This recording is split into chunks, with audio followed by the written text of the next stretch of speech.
44.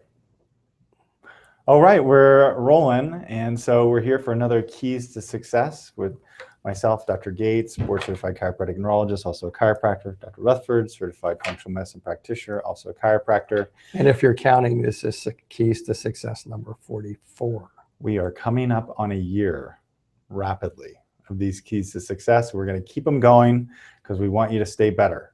So today we're talking about energy, and Dr. Rutherford and I were discussing at our weekly Saturday morning meeting how his energy is a lot better and things that he's been employing, quote unquote, simple strategies that he's using to now really take his energy to a new level, his cognitive clarity to a new level. And why don't you kind of go into some of your experiences? Well, I'll give you the whole story was I was doing really well in January, and I was drinking coffee, and I was doing the things I'm going to tell you I wasn't doing, but I was feeling really great. And this is where in the beginning, a lot of you may remember in the consults, I'll say, if things start again, call us. You may not need to have a whole new program. You may just need to fine tune yours. My program was really working well. I was doing great. And then I got pneumonia in the middle of January. For those of you who may not know, it could be impossible for me to believe, but I have fibromyalgia, peripheral neuropathy, chronic fatigue, celiac, Hashimoto's. Peripheral neuropathy. Peripheral neuropathy. Several concussions. H. pylori, I had H. pylori. And Epstein-Barr virus. I have a positive Epstein-Barr virus. That's right. I have all that. And I was doing great, okay, until the middle of January. Then I got pneumonia again. And as I'll tell people, I'll say, look, life goes on. You might go through a big stress. You might get an overwhelming infection, and things are going to come back. But if you've been doing everything that we told you to do, probably isn't going to be that difficult to figure it out. So I got my symptoms started coming back. I will tell you, I took an antibiotic to get rid of it very quickly. Okay, like within 3 days, because it was pneumonia, and pneumonia was the trigger that set all that off in the first place years and years and years ago. So I'm like, I'm not dealing with this. Get the antibiotic, and it worked. Okay, and so, but my energy went down the toilet again, and you know, when I was just doing all the same things and they weren't coming back.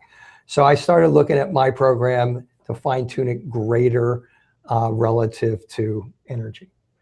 And one of the things that I did was I drank coffee. Okay, I don't eat anything. I don't eat meat. I don't eat any grains. When you're complaining to me about your diet, I am empathetic, but believe me, my diet is like almost like nothing. So coffee was one of my great joys. Have a cup of coffee in the morning and maybe one in the afternoon.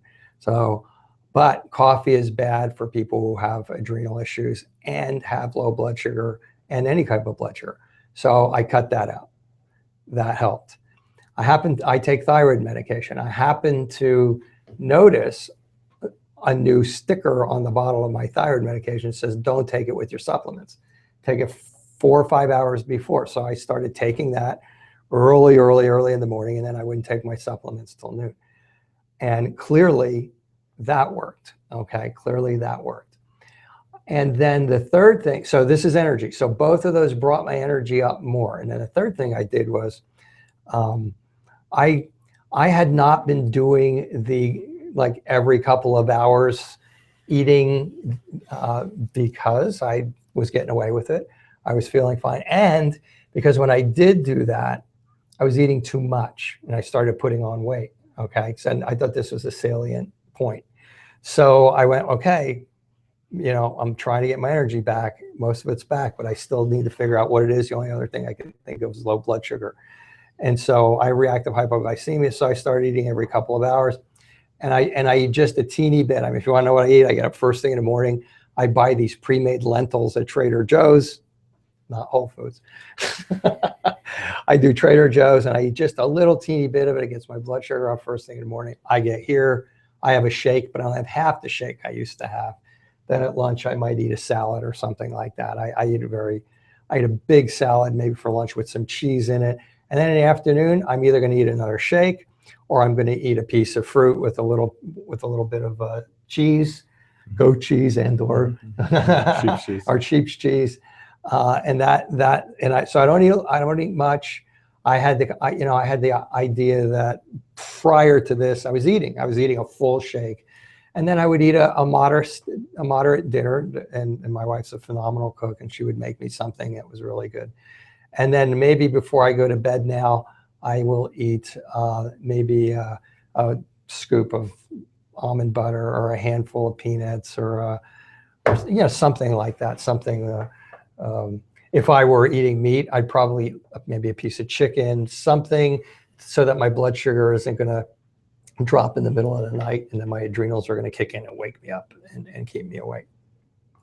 So those are the things. And again, and people go, "Well, you weren't doing that, Doug." I didn't need to do that. When you're not eating meat and you're not eating any grains and you're allergic to other things too, all you're drinking is coffee and water. I've switched to tea, by the way. Okay.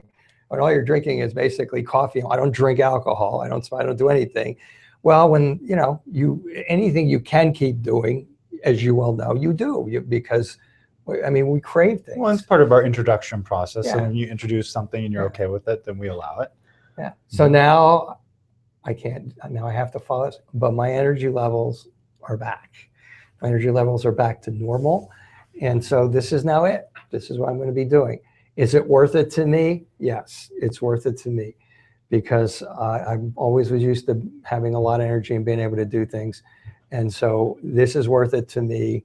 The food is just becoming more and more to me, more of my medication. It's becoming more what's keeping me better, as opposed to, okay, this is going to be great. We're going to go to the restaurant. We're going to eat everything on the menu. And that's another whole thing that we could talk about. So based on energy and based on, again, going back to that conversation I have with pretty much everybody in the beginning, if things have changed, if your energy has changed, these are 3 areas to look into. The coffee has a big effect on your adrenal glands. The thyroid medication, for those of you who take thyroid medication, for me, noticeably worked better when I started separating it out by 5 hours from the supplements I take.